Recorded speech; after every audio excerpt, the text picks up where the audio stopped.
Hello everyone. देखिए class 12 की chemistry हमारी चल रही है, जिसके अंदर यूनिट हमारी चल रही है केमिकल काइनेटिक, और उसके अंदर हम पहली क्लास कंप्लीट कर चुके हैं, जिसमें इंट्रोडक्शंस वाला पार्ट हम कंप्लीट हो चुका है, जिसके अंदर हमने केमिकल काइनेटिक क्या होता है, Gibbs free energy, entropy, enthalpy, ये सारा सब कुछ पढ़ा था, और स्पॉन्टेनियस नॉन स्पॉन्टेनियस के बारे में भी जाना था। आज जो हम पढ़ेंगे वो पढ़ेंगे रेट ऑफ रिएक्शंस के बारे में। और चालू करते हैं क्लास को। देखो आज हम सबसे पहले एक टॉपिक है हमारा कि classification of chemical reaction on the basis of rate. तो दर के आधार पर हम क्या कर रहे हैं, अभिक्रियाओं को केमिकल रिएक्शंस का क्लासिफिकेशन कर रहे हैं। पहले इंग्लिश में लिख लेते हैं, फिर सारी को हिंदी में कन्वर्ट कर लेंगे। तो पहले देखते हैं, ये 3 टाइप की हमें पढ़नी है। वेरी फास्ट केमिकल रिएक्शन, दूसरी है वेरी स्लो केमिकल रिएक्शन, और तीसरी है हमारे पास मॉडरेट केमिकल रिएक्शन। अगर एक तरफ हमने टाइप ऑफ रिएक्शन लिखा है तो दूसरी तरफ हम लिख लेते हैं कि इनकी जो स्पीड या रेट होती है, रेट या स्पीड जो होती है वो कितनी होती है। तो देखो, जो वेरी फास्ट केमिकल रिएक्शन होती है, वेरी फास्ट का मतलब है कुछ सेकंडों में कंप्लीट हो जाती है, जैसे कि एसिड और बेस की जो रिएक्शन होती है, तो इनकी जो रेट स्पीड से होती है वो इनकी जो स्पीड होती है वो क्या होती है, वेरी हाई होती है। वेरी स्लो, इसमें साफ साफ लिखा है इनकी जो स्पीड होगी वो कैसी होगी, रेट कैसी होगी, वेरी स्लो। और इनकी कैसी होगी, जिसमें मॉडरेट लिखा है तो मॉडरेट तरह से होगी वो स्पीड है हमारे पास, ये लो। अच्छा देखो, हमने 3 टाइप के केमिकल रिएक्शंस को डिवाइड किया है, very fast reaction, very slow chemical reaction, moderate chemical reaction. तो इनकी जो रेट या स्पीड है वो वेरी हाई होती है, इसके अंदर वेरी स्लो होती है, और इसके अंदर मॉडरेट होती है। अगर इनको कंप्लीट होने के लिए टाइम पूछा जाए तो इनको टाइम होने में लगता है लेस देन सेकेंड, मतलब सेकेंड से भी कम, मतलब मिली सेकेंड्स में कंप्लीट हो जाती है, मिली सेकेंड्स के अंदर ये कंप्लीट हो जाती है। और इनको जो वेरी स्लो केमिकल रिएक्शन है, इनको कंप्लीट होने के लिए कुछ बहुत ज़्यादा टाइम लगता है, जैसे कुछ दिन भी लग सकते हैं, डे टू ईयर, कुछ सालों में भी कंप्लीट हो जाती है, दिनों से शुरू होकर सालों पे खत्म हो सकती है, 2 दिन से लेके 2 साल, 3 साल, 4 साल, तो सालों तक ये टाइम जाता है। और जो मॉडरेट केमिकल रिएक्शन है, इनको जो टाइम लगता है ये सेकंड से लेकर आवर में खत्म हो जाती है, जैसे कुछ सेकंड से कुछ आवर में, जैसे 30 सेकंड से लेकर 1 मिनट में हो गई, 1 घंटे में कंप्लीट हो गई। तो इस तरह से इनको टाइम कंप्लीट होने में लगता है। दोबारा देखेंगे एक बार, हमने केमिकल रिएक्शंस को 3 पार्ट्स में डिवाइड किया है। पहला है वेरी फास्ट केमिकल रिएक्शन, दूसरा है वेरी स्लो केमिकल रिएक्शन, और तीसरा है हमारे पास मॉडरेट केमिकल रिएक्शन। एक कॉलम में हमने इनकी स्पीड या रेट को लिख दिया है। तो जो वेरी फास्ट है उनकी स्पीड वेरी हाई होती है, वेरी स्लो की वेरी स्लो है, मॉडरेट की मॉडरेट स्पीड है। इनको कंप्लीट होने के लिए जो टाइम लगता है, कौन सी वाली को, वेरी फास्ट केमिकल रिएक्शंस को, तो वो क्या लगता है, सेकंड से भी कम, मतलब मिली सेकंड्स में कंप्लीट होती है। वेरी जो स्लो केमिकल रिएक्शन है, उनको कंप्लीट होने के लिए कुछ दिन से लेकर कुछ सालों तक का समय लगता है, डे टू आवर्स, ईयर्स तक लगता है। और मॉडरेट केमिकल जो रिएक्शन है, उनको कंप्लीट होने के लिए कितना टाइम लगता है, सेकंड से लेकर आवर तक लगता है। इनके एक एक एग्जांपल लिख लेते हैं, फिर हम इस यूनिट को स्टार्ट करेंगे। जैसे कि इसके अंदर कौन सा एग्जांपल आएगा, वेरी फास्ट के अंदर आता है हमारे पास एसिड प्लस बेस का, मतलब जैसे कि HCl प्लस NaOH कन्वर्ट होकर क्या बनेगा, NaCl प्लस H2O। देखो ये एसिड है, ये बेस है, तो ये जो रिएक्शन है ये कितनी होती है, एसिड और सॉल्ट की जो रिएक्शन तुरंत हो जाती है, मतलब 1 सेकंड से भी कम समय में हो जाती है। वेरी स्लो का मतलब है रस्टिंग ऑफ आयरन, हिंदी में एक साथ लिखेंगे एक बाद में। और मॉडरेट केमिकल रिएक्शन का क्या मतलब है, इसका एक एग्जांपल लिख लेते हैं। जैसे कि हमारे पास बहुत सारी चीज़ें होती है, जैसे Zn प्लस H2SO4, तो ये कन्वर्ट हो जाता है ZnSO4 प्लस H2 में, तो ये H2 गैस बन गई वहाँ पर। तो इस तरह से ये रिएक्शन है। देखो हमने क्या क्या पढ़ा, केमिकल रिएक्शंस का क्लासिफिकेशन 3 टाइप से पढ़ा, उनकी स्पीड के बारे में जाना, कितने समय में वो होगी, और उनके एक एक एग्जाम्पल्स हमने लिख लिए। एक बार दोबारा देखेंगे, केमिकल रिएक्शन को कितने भागों में बांटा है, वेरी फास्ट केमिकल रिएक्शंस, इनकी स्पीड या रेट क्या होती है, वेरी हाई, टाइम क्या होता है कंप्लीट होने में, लेस देन सेकेंड। और इसका एग्जांपल HCl प्लस NaOH बराबर NaCl plus H2O। Very slow chemical reaction में क्या होता है, इनकी जो स्पीड या रेट है वेरी स्लो होती है, टाइम जो है वो डे से चालू होता है और ईयर्स पे खत्म होता है। जैसे रस्टिंग ऑफ द आयरन, लोहे पर जो जंग लगता है वो बहुत सालों में लगता है। और मॉडरेट केमिकल रिएक्शन, तो ये मॉडरेट स्पीड से होती है, कंप्लीट होने के लिए सेकंड से आवर्स तक का समय लगता है। जिंक जब H2SO4 के साथ रिएक्शन करता है तो वो H2 को हटा के ZnSO4 आ जाता है और H2 अलग हो जाता है, H2 गैस अलग हो जाती है। तो इस तरह से रिएक्शंस होती है। इस यूनिट के अंदर जो हमें पढ़ना है, इस यूनिट के अंदर जो हमें पढ़ना है, इस यूनिट के अंदर हमें पढ़ना है वो कौन सी रिएक्शन है, उस रिएक्शन को पढ़ना पड़ेगा जिसका हम स्पीड या रेट निकाल सकें। जैसे ये तो वेरी हाई है, तो ये तो 1 सेकंड से भी कम समय में हो जाती है, तो इसका रेट निकालना पॉसिबल नहीं है। और ये वेरी स्लो है, ये सालों सालों तक चलती है, तो इसका भी पॉसिबल नहीं है। तो हम कौन सी रिएक्शन है जिसका हम रेट निकालेंगे इस यूनिट के अंदर, और वो होगी हमारे पास moderate chemical reaction. Moderate chemical reaction की जो रेट है वो मॉडरेट है, इसलिए हम इसको ही कैलकुलेट करेंगे। इस यूनिट के अंदर जो केमिकल पढ़ेंगे हम, वो कौन सी रिएक्शन पढ़ेंगे, मॉडरेट केमिकल रिएक्शंस के बारे में हम अच्छे से पढ़ेंगे। मॉडरेट केमिकल रिएक्शन के बारे में अच्छे से पढ़ेंगे। और इसी को देखो हिंदी में क्या क्या बोलते हैं, हिंदी में भी लिख लेते हैं। इसको बोलते हैं बहुत तीव्र अभिक्रिया, तीव्र रासायनिक अभिक्रिया। ये है हो गई हमारे पास बहुत धीमी या मंद अभिक्रिया, मंद रासायनिक अभिक्रिया, इसका हिंदी वर्जन है। और ये मध्यम रासायनिक अभिक्रिया। देखो जो हम पढ़ रहे हैं, चाहे वो फिजिक्स है चाहे केमिस्ट्री है, वो इंग्लिश और हिंदी दोनों मीडियम्स को कवर करते हुए चल रहे हैं, तो अच्छे से समझेंगे। इसकी जो स्पीड है इसको बोलते हैं बहुत तेज गति से होती है, बहुत धीमी गति से होती है ये, और ये मध्यम गति से होती है। इसको जो समय लगता है वो सेकंड से भी कम समय में हो जाती है, सेकंड से भी कम समय में। इसका कुछ दिनों से लेकर चलती है, दिनों से लेकर वर्षों में कंप्लीट होती है ये। और ये जो है वो सेकंड से घंटों में कंप्लीट होती है। और उनके एग्जाम्पल तो ऐसे कैसे ही है, देखो हिंदी में मैं रिपीट कर देता हूँ एक बार। बहुत तीव्र अभिक्रिया जिसकी स्पीड बहुत तेज होती है, कम, और उसको समय लगता है सेकंड से भी कम या मिली सेकंड में हो जाती है, और उसका एग्जाम्पल है ये। बहुत धीमी या मंद अभिक्रिया, रासायनिक अभिक्रिया को जो है उनकी रेट होती है बहुत धीमी, दिनों से लेके वर्षों तक का समय लगता है उसमें। और रस्टिंग ऑफ आयरन का मतलब होता है लोहे पर जंग लगना, इसको क्या बोलते हैं, लोहे पर जंग लगना। और उसके बाद थर्ड है हमारे पास मॉडरेट केमिकल रिएक्शन, जिसकी जो स्पीड या रेट होती है वो मॉडरेट टाइप की होती है, और ये इसका जो समय लगता है वो सेकंड से आवर के बीच में लगता है, सेकंड से घंटों तक में होती है। और जिंक जब H2SO4 के साथ रिएक्शन करता है तो ZnSO4 एक साथ हो जाता है और H2 गैस अलग हो जाती है, तो इस तरह से रिएक्शन करते हैं। तो हमें इस यूनिट के अंदर उसी रेट को कैलकुलेट करना है जो पॉसिबल है। ये तो पॉसिबल नहीं है क्योंकि सेकंड से भी कम समय में हो रही है, ये बहुत ज़्यादा समय ले रही है, तो ये पॉसिबल नहीं है। तो हम जो रेट ऑफ रिएक्शन पढ़ेंगे, अभिक्रिया का जो दर पढ़ेंगे, वो कौन सी पढ़ेंगे, मॉडरेट केमिकल रिएक्शन। तो अब जो हम पढ़ने वाले हैं वो मॉडरेट केमिकल रिएक्शन का रेट ऑफ रिएक्शन निकालेंगे। तो एक बार नोट करें, फिर आगे हम बढ़ते हैं।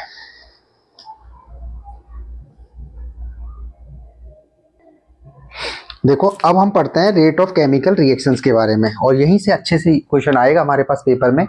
तो हम पढ़ेंगे रेट ऑफ रिएक्शन, जिसको हिंदी में बोलेंगे अभिक्रिया का वेग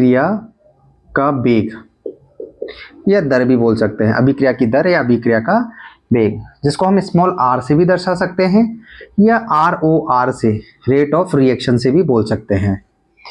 तो पहले एक एग्जांपल ले लेते हैं, तब समझते हैं इसका क्या मतलब है।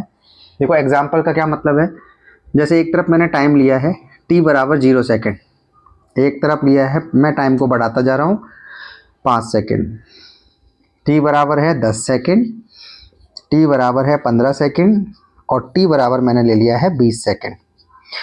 और इधर मैंने ले लिया, देखो हमें पता है कोई भी अभिक्रिया में पहले इधर लेफ्ट हैंड वाला पार्ट रिएक्टेंट होता है, और जो राइट हैंड वाला पार्ट है उसे हम प्रोडक्ट कहते हैं। इसको हिंदी में बोलते हैं अभिकारक, और इसको बोलते हैं उत्पाद। अब एक तरफ हमने क्या किया है, अभिकारक की सांद्रता ली है, और एक तरफ हमने क्या लिया है, प्रोडक्ट की कंसंट्रेशन ली है। और देखो अच्छा, कंसंट्रेशन को डिनोट करने के लिए हम एक सिंबल का यूज करते हैं। इसके अंदर जो भी हम लिखेंगे वो किसको दिखाएगा, कंसंट्रेशन को। किसको दिखाएगा, कंसंट्रेशन को। हिंदी में इसको बोलते हैं सांद्रता। 11th में हमने पढ़ा था, इसको एक्टिव मास भी बोलते थे हम, सक्रिय द्रव्यमान। एक सक्रिय द्रव्यमान, और इसकी वही यूनिट होती है जो कंसंट्रेशन की होती है, और कंसंट्रेशन की यूनिट होती है मोल बटा लीटर, क्योंकि हमने मोलरता पढ़ा था इसी 12th में सॉल्यूशन वाली यूनिट में। दोबारा सुनेंगे, कंसंट्रेशन को डिनोट करने के लिए हम एक बड़े ब्रैकेट का यूज करते हैं जिसको हम एक्टिव मास सक्रिय द्रव्यमान बोलते थे 11th में, और कंसंट्रेशन की यूनिट क्या होती है, मोल बटा लीटर।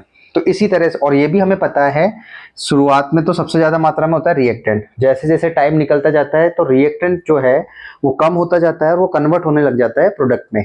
तो देखो t बराबर 0 की अगर हम बात करें तो 0 सेकंड पे मैंने अज्यूम कर लिया कि ये पहले 20 ग्राम था हमारे पास रिएक्टेंट, क्योंकि स्टार्ट में प्रोडक्ट तो था ही नहीं और प्रोडक्ट नहीं था तो स्टार्टिंग में हमारे पास कौन था, रिएक्टेंट।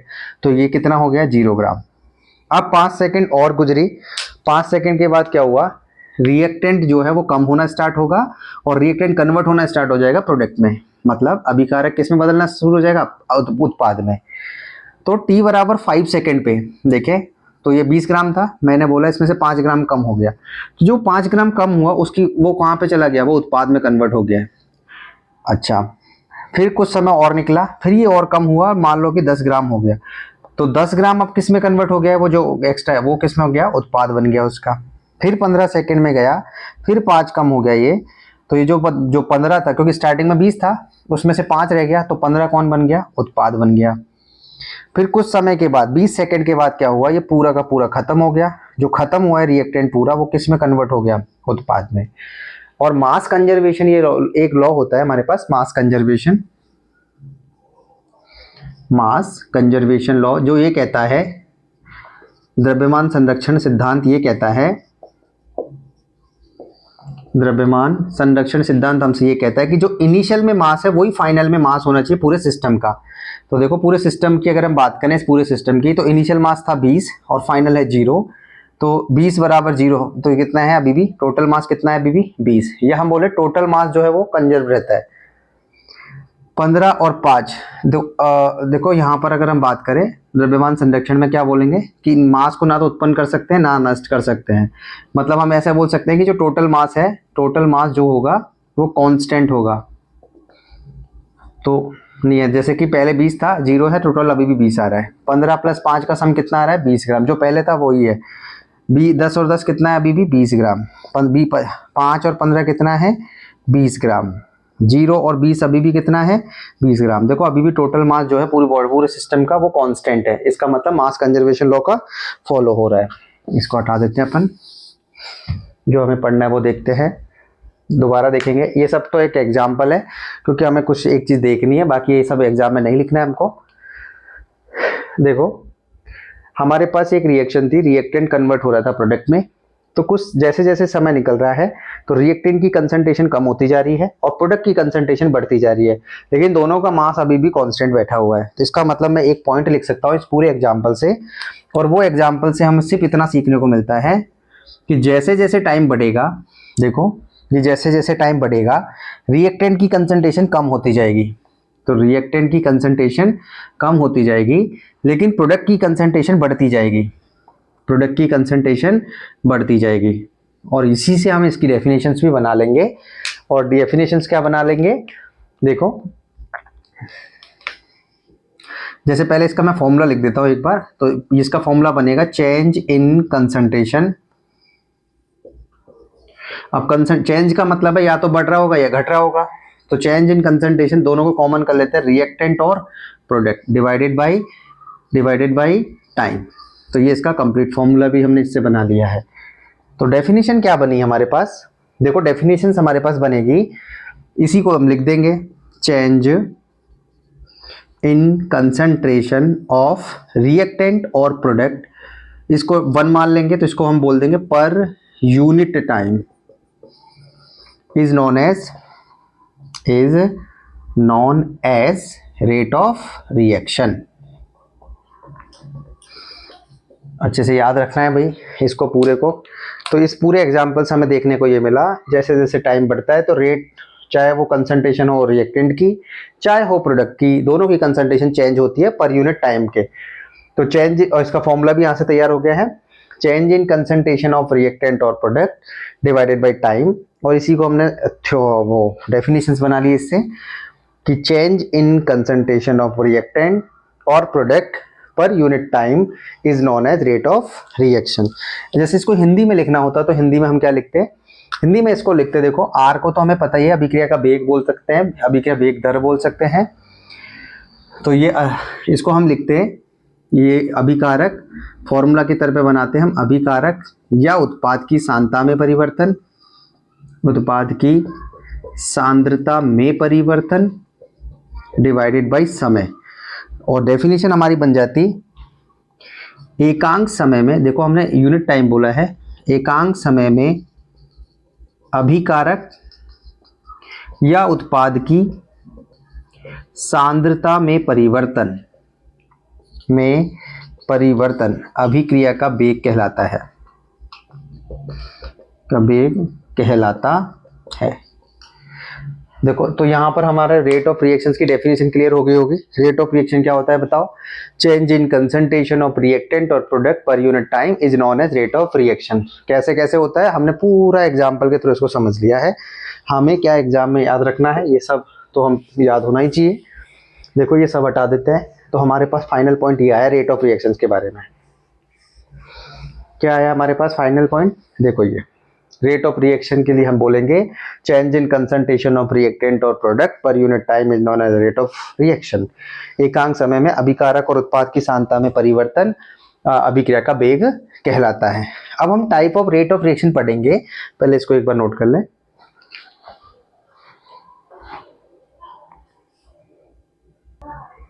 देखो अब हम पढ़ते हैं type of rate of reactions के बारे में। तो अगला टॉपिक है हमारा type of rate of reaction, Hindi में इसको बोलेंगे अभिक्रिया वेग के प्रकार। तो पहला ही हम पढ़ेंगे इसमें एवरेज रेट। पहला क्या पढ़ेंगे हम, एवरेज रेट, औसत दर, औसत दर जिसको हम आर एवरेज से शो करेंगे। तो एवरेज का मतलब होता है कुछ इंटरवल टाइम होता है, उसके साथ हम कर सकते हैं। जैसे स्कूलिंग का टाइम होता है 8 से 2 बजे तक का, तो वो एक इंटरवल है टाइम का। तो उसके दौरान जो भी प्रोसेस होती है, जो भी चेंज होता है, उसे हम बोलेंगे एवरेज। तो जैसे, तो यहाँ पर भी डेफिनेशन तो सेम ही रहने वाली है। सेम क्या रहेगी, जैसे उसकी डेफिनेशन क्या थी, change in concentration of reactant और प्रोडक्ट। बस यहाँ टाइम, थोड़ा सा टाइम इंटरवल आ जाएगा, फिक्स टाइम नहीं आएगा। बस change in concentration of reactant और product over a finite time interval. इसको हिंदी में अगर हमें लिखना है तो इसको हिंदी में हम लिख देंगे कि यहाँ पे देखो टाइम इंटरवल की बात होगी। एवरेज जो बताता है वो हम टाइम इंटरवल के रेस्पेक्ट में बताते हैं। फिजिक्स में भी हम पढ़ते हैं जिसमें इंस्टेंटेनियस और एवरेज के बारे में हम बात करते हैं। इंस्टेंटेनियस अगला टॉपिक है हमारा, अभी हमारा एवरेज है। तो एवरेज की कभी भी बात होगी तो वो टाइम इंटरवल के साथ ही होगी। तो बस यहाँ पे टाइम की जगह टाइम इंटरवल आ जाएगा। तो हिंदी में बोलेंगे निश्चित समय अंतराल में, फाइनाइट टाइम है, निश्चित समय अंतराल में, निश्चित समय अंतराल में अभिकारक या उत्पाद की सांद्रता में परिवर्तन,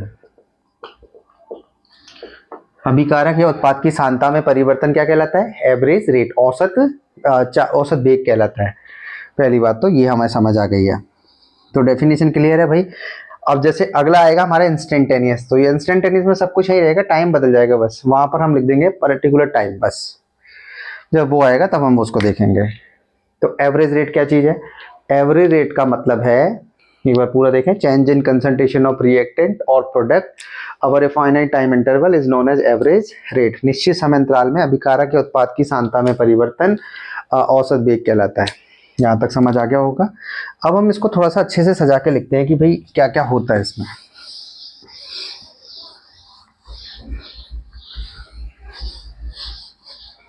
जैसे हमारे पास कोई रिएक्शन है और रिएक्शन है हमारे पास, रिएक्टेंट कन्वर्ट हो रहा है प्रोडक्ट में, तो हम इसका एवरेज लिखना चाहते हैं, एवरेज रेट। तो हम देखो सबसे पहले तो हमें ये पता है कि ये टाइम, जैसे हमने एक एग्जांपल लिखा था अभी, जैसे जैसे टाइम बढ़ रहा था तो ये हमने ये लिखा था, देखो वहाँ पर टाइम के बढ़ने से क्या होता है रिएक्टेंट की कंसंट्रेशन तो कम होती है, ये हमने देखा था, और प्रोडक्ट की कंसंट्रेशन बढ़ती थी, एग्जाम्पल देखा था अभी हमने। और चूंकि रिएक्टेंट की कंसंट्रेशन कम होती है, इसको दर्शाने के लिए हम नेगेटिव लगाते हैं इसके आगे, और ये बढ़ती होती है, इसके दर्शाने के लिए हम पॉजिटिव लगाते हैं। देखिए दोबारा देखें, हमने इससे पिछला ही जो टॉपिक था उसमें हमने देखा था कि जैसे जैसे टाइम बढ़ता है तो रिएक्टेंट की कंसंट्रेशन होती है कम, जिसको हम दिखाने के लिए क्या लगाते हैं, माइनस, और प्रोडक्ट की कंसंट्रेशन बढ़ती है, इसलिए उसको दर्शाने के लिए हम क्या लगाते हैं, प्लस। तो एक तो माइनस प्लस का रहेगा यहाँ पर। दूसरी बात, हम ये भी देख चुके हैं कि कंसंट्रेशन को दिखाने के लिए हम क्या करते हैं, ये बड़े ब्रैकेट का यूज करते हैं, जिसकी यूनिट हमेशा याद रखनी है, मोल बटा लीटर होती है। तो और दूसरा एक वर्ड और सुन लेते हैं हम उसके बारे में, जैसे चेंज दिखाना है हमको, लार्ज चेंज दिखाने के लिए हम डेल्टा का करते हैं, और अगर स्मॉल चेंज दिखाना है हमको, देखो ये सब बेसिक है, तो हम डी का यूज करते हैं, जैसे डेल्टा बाई, तो बाई में लार्ज चेंज हो गया यहाँ पर, और डी वाई का मतलब है स्मॉल चेंज को दिखाता है, ये सब हम यूज करेंगे इधर। तो एवरेज जो होगा वो एक टाइम इंटरवल में होता है, मतलब लार्ज चेंज होता है, इसलिए उसको दर्शाया किससे जाता है, हमेशा डेल्टा से। तो डेल्टा किसकी कंसंट्रेशन, आर की, और हमने देखा था आर का फॉर्मूला क्या था, आर का फॉर्मूला था change in concentration, change in concentration of reactant लिखो चाहे प्रोडक्ट लिखो, अपॉन में टाइम का भाग देते थे हम, जनरल फॉर्मूला ये था। तो change in concentration of reactant तो हमने लिख दिया है, अब टाइम का मतलब टाइम इंटरवल का भाग देना पड़ेगा, एवरेज रेट पढ़ रहे हैं, और ये यहाँ पर आ जाएगा माइनस, क्योंकि इसकी कंसंट्रेशन टाइम के बढ़ने के साथ क्या हो रही है, घट रही है, इसलिए माइनस। अगर यही चीज हमें प्रोडक्ट के साथ लिखनी होती तो हम प्रोडक्ट के साथ लिख रहे होते, पहले माइनस की जगह वहां तो प्लस आता, क्योंकि टाइम बढ़ने के साथ प्रोडक्ट की कंसंट्रेशन बढ़ती है।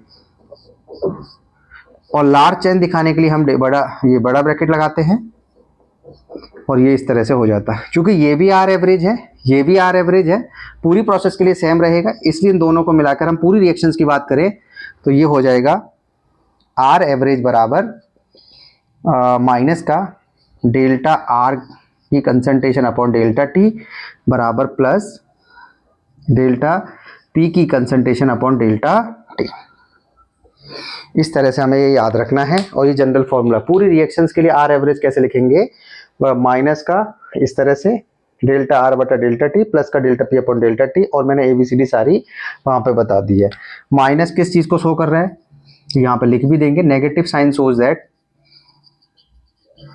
shows that decrease in concentration of reactant with time,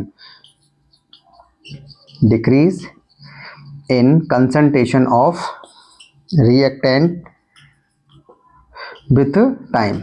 Hindi में क्या लिखेंगे इसको, समय के साथ अभिकारक की सांद्रता, अभिकारक की सांद्रता में कमी होती है, उसको दर्शाने के लिए हम क्या लगाते हैं, माइनस।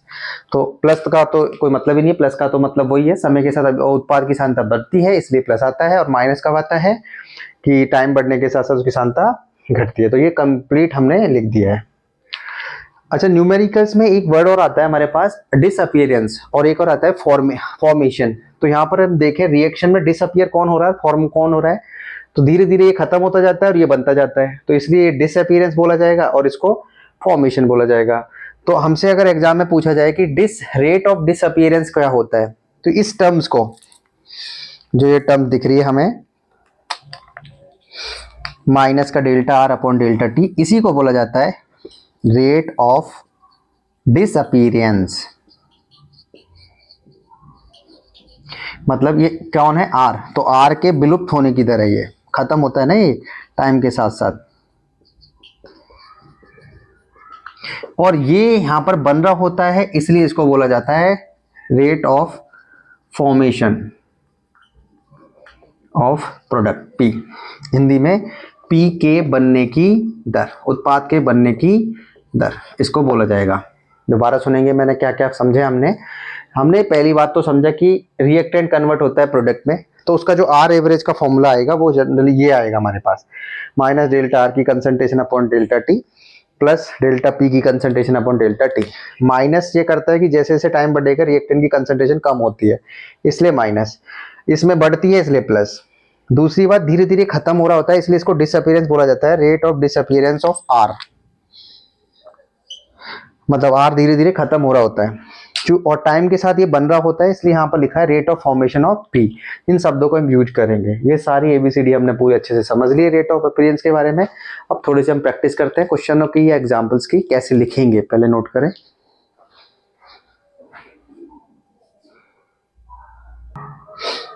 देखो आगे की तरफ चलते हैं और आगे हम कुछ एग्जाम्पल्स लिख के उनका रेट ऑफ एवरेज रेट के इक्वेशन कैसे लिखेंगे वो देखते हैं। जैसे पहला a प्लस बी कन्वर्ट हो रहा है c में, तो इसका आर एवरेज हम कैसे लिखेंगे। देखो आर एवरेज लिखेंगे माइनस, क्योंकि देखो रिएक्टेंट के आगे हमेशा माइनस आना है, डेल्टा ए की कंसंट्रेशन अपॉन डेल्टा टी की कंसंट्रेशन बराबर में होगा, क्योंकि ये भी रिएक्टेंट ही है तो माइनस इसमें भी लगेगा, और डेल्टा बी की कंसंट्रेशन अपॉन डेल्टा टी, और ये तो प्रोडक्ट है और प्रोडक्ट में क्या लगता है प्लस, इसलिए यहाँ लिखेंगे डेल्टा सी की कंसंट्रेशन अपॉन डेल्टा टी। ये हमने आर एवरेज लिख दिया है। एग्जाम में क्या होगा, इनकी वैल्यू दे देगा, उसके बाद हम उसको सॉल्व कर लेंगे। एक दो क्वेश्चन हम करेंगे साथ में। एग्जाम्पल नंबर 2, जैसे इस तरह से हमको दे दिया जाए example number 2, 2a plus B convert हो रहा है सी में, तो इसका आर एवरेज कैसे लिखेंगे। देखो इसमें एक याद रखना है, ये इसको स्टाइकोमेट्री बोलते हैं, रस समीकरण में थी, तो जो आगे लिखा होता है उसका डिवाइड हमको करना होगा। तो पहले तो ये देखो रिएक्टेंट है, इसलिए हम लिखेंगे माइनस डेल्टा ए की कंसंट्रेशन अपॉन डेल्टा टी बराबर, बी भी रिएक्टेंट है तो माइनस डेल्टा बी की कंसंट्रेशन अपॉन डेल्टा टी। ऐसे सी तो प्रोडक्ट है इसलिए प्लस लिखेंगे, प्लस डेल्टा सी की कंसंट्रेशन अपॉन डेल्टा टी। और ये जो स्टाइकोमेट्री है इसका क्या करना होता है, हमें डिवाइड करना होता है। तो दो का हमें क्या करना होगा, इस पूरी टर्म्स में क्या करना होगा, 1/2 कर देना है इस तरह से। इसका ये मतलब है कि ये जो है ना ये आधे रेट से कम हो रहा है, इसको ये सिंपल सा मतलब है। एक और एग्जांपल लेते हैं फिर हमें और अच्छे समझ आएगा। देखो तीसरा एग्जांपल हमारे पास है, जैसे कि हमने ले लिया है 2a प्लस 5b कन्वर्ट हो रहा है c में, तो इसका हमें आर एवरेज लिखेंगे। तो देखो आर एवरेज कैसे लिखेंगे, पहले तो ये रिएक्टेंट है दोनों, तो माइनस तो आना ही है, डेल्टा ए की कंसंट्रेशन अपॉन डेल्टा टी बराबर, इसमें भी माइनस आना है क्योंकि ये भी रिएक्टेंट है, तो डेल्टा पी की कंसंट्रेशन अपॉन डेल्टा टी, ये उत्पाद है प्रोडक्ट है इसलिए इसमें प्लस आना है, तो डेल्टा सी की कंसंट्रेशन अपॉन डेल्टा टी। इस तरह से हमारे पास आना। अब हम देखते हैं यहाँ पर स्टाइकोमेट्री का क्या रोल है।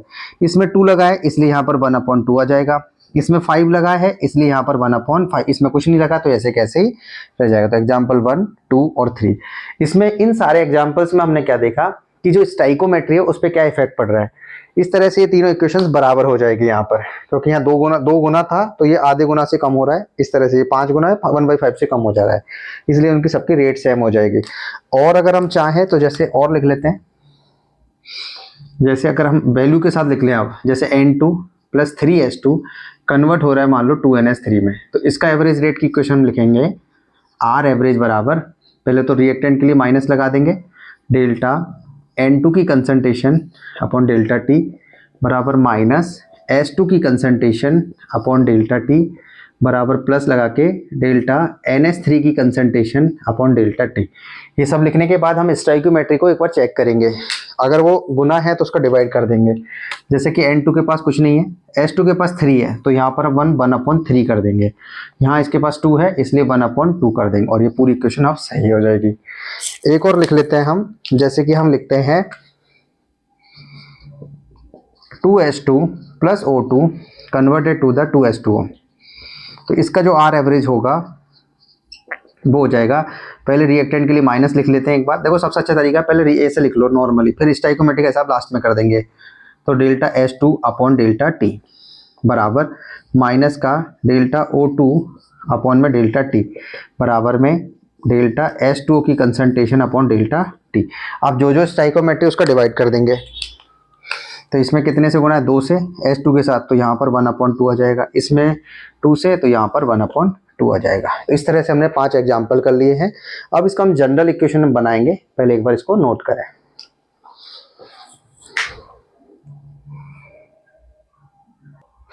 देखो अब हम जनरल इक्वेशन की बात कर लेते हैं कि जनरल इक्वेशंस में क्या होता। इन जनरल फॉर्म, सामान्य रूप से,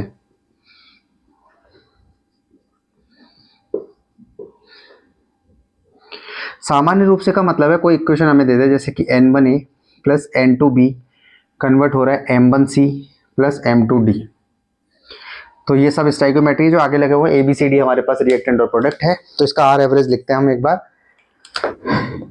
तो देखो आर एवरेज हम लिखेंगे, पहले तो ये रिएक्टेंट है A और B, तो हम इनको लिख लेते हैं। पहले माइनस आएगा इनके साथ, डेल्टा A की कंसंट्रेशन अपॉन डेल्टा T बराबर, इसके साथ भी माइनस है, डेल्टा B की कंसंट्रेशन अपॉन डेल्टा T बराबर है प्लस, क्योंकि ये तो प्रोडक्ट है हमारे पास C और D, तो डेल्टा C की कंसंट्रेशन अपॉन डेल्टा T बराबर प्लस आएगा डेल्टा D की कंसंट्रेशन अपॉन डेल्टा T। तो इस तरह से हमने लिख लिया है। अब हम करते हैं स्टाइकोमेट्री का यूज।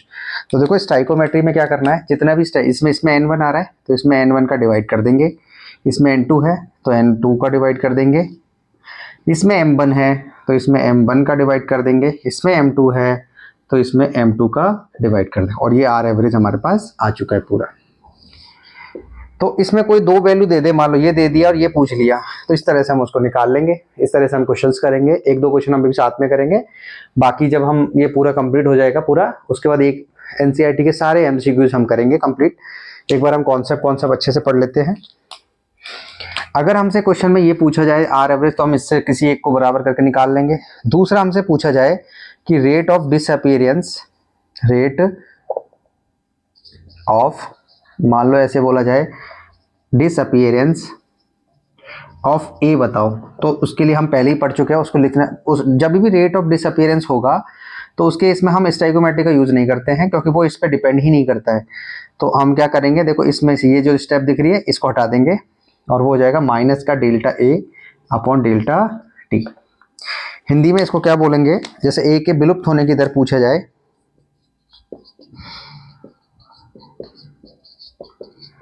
तो उसमें हम स्टोइकोमेट्री का यूज नहीं करेंगे, क्योंकि वो डिपेंड नहीं करता स्टोइकोमेट्री पे, ठीक है। और लेकिन जब एवरेज लिखते हैं तो हम वहाँ स्टोइकोमेट्री का यूज करते हैं। दो क्वेश्चन हमारे पास बन सकते हैं, दोनों के मैं कौन से बता दिया हूँ यहाँ पे। अब इसी तरह से देखो rate of disappearance of B हो जाए, तो यहाँ पर क्या आएगा, माइनस का डेल्टा बी अपॉन में डेल्टा टी। स्टोइकोमेट्री इसमें भी नहीं आएगा। मान लो इस तरह से पूछा जाए rate of formation, rate of formation of, form कौन हो रहा है, सी और डी, सी, तो हम सी की बात कर लेते हैं। तो उसमें तो प्लस आएगा, उसमें आएगा delta C upon delta T. C के बनने की दर जो हो जाएगी उस केस में, सी के बनने की जो दर होगी वो उसमें ही ये आ जाएगा हमारे पास। तो इस तरह से हम जनरल इक्वेशंस की बात कर लेते हैं कि भाई अगर देखो एवरेज की इक्वेशन लिखनी है तो इसमें स्टाइकोमेट्री का डिवाइड कर देंगे, लेकिन जब डिसअपीयरेंस और फॉर्मेशन पूछा जाएगा तो वहां पर स्टाइकोमेट्री का यूज नहीं करेंगे।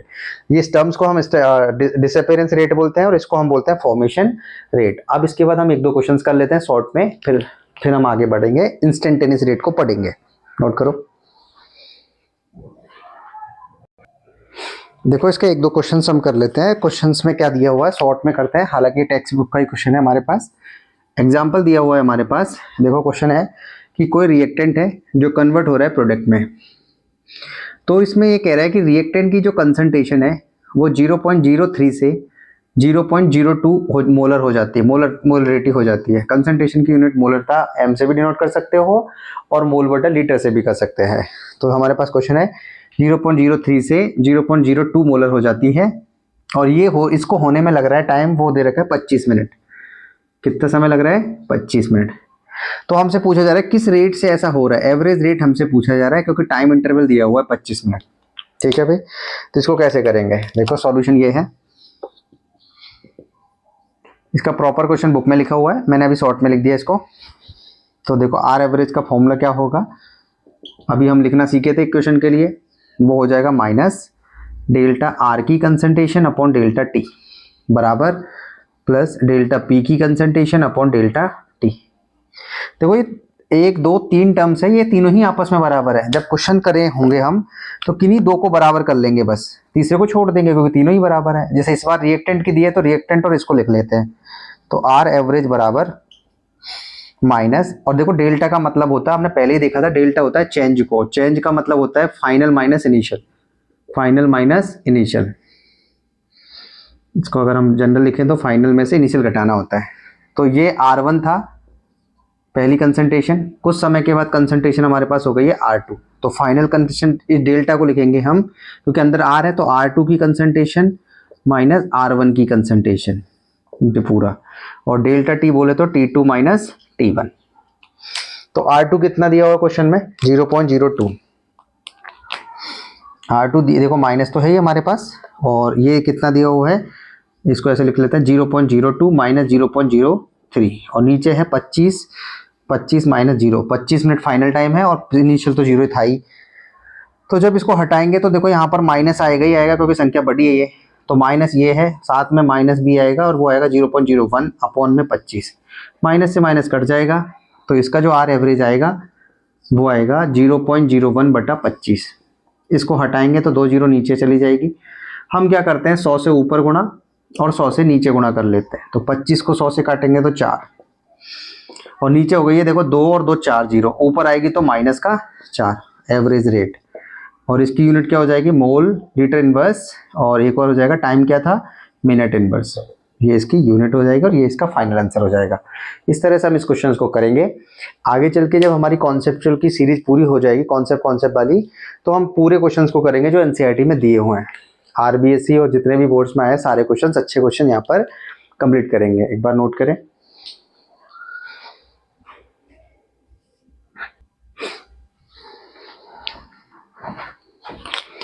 देखो अगला टॉपिक है हमारा इंस्टेंटेनियस रेट।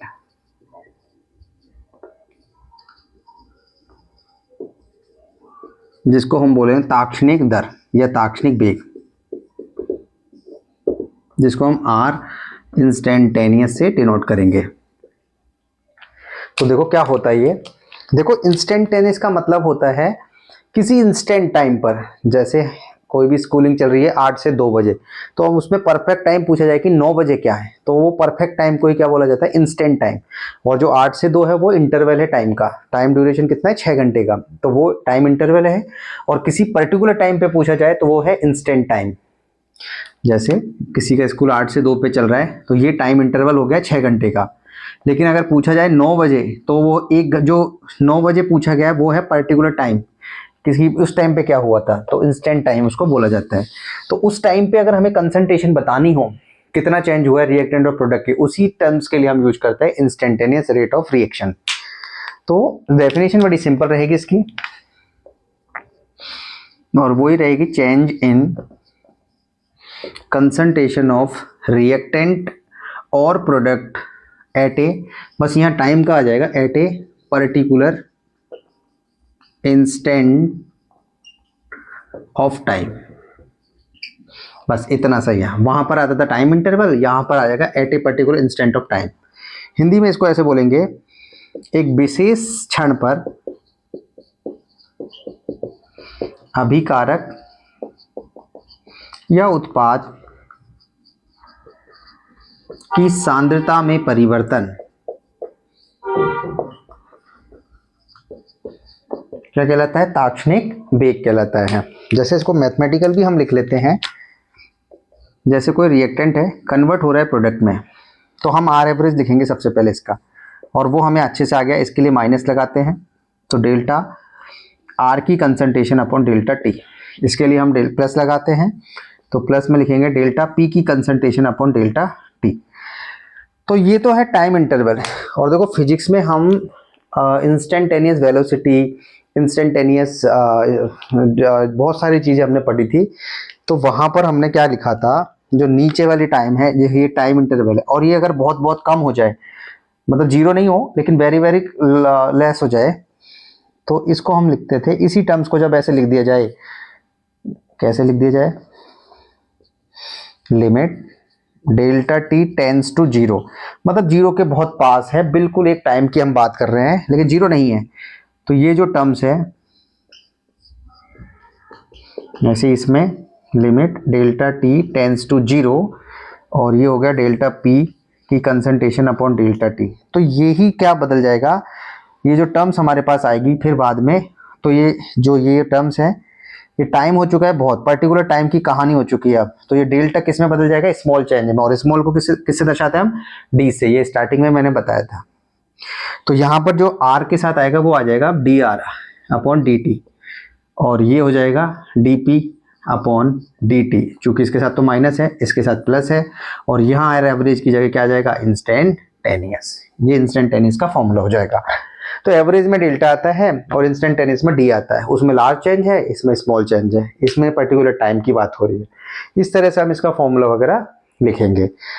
तो अब हम चलते हैं, वैसे तो हो गया है, कल हम मिलेंगे तो कल हम इसके बारे में ग्राफ वगैरह की बातें करेंगे और इसके आगे बढ़ाएंगे, जिसमें ऑर्डर ऑफ रिएक्शन वगैरह पढ़ेंगे। आज हमारी 2 क्लासेस की कंप्लीट हो चुकी है। वीडियो अगर आपको अच्छी लग रही है, लाइक शेयर सब्सक्राइब करते रहें। Thank you.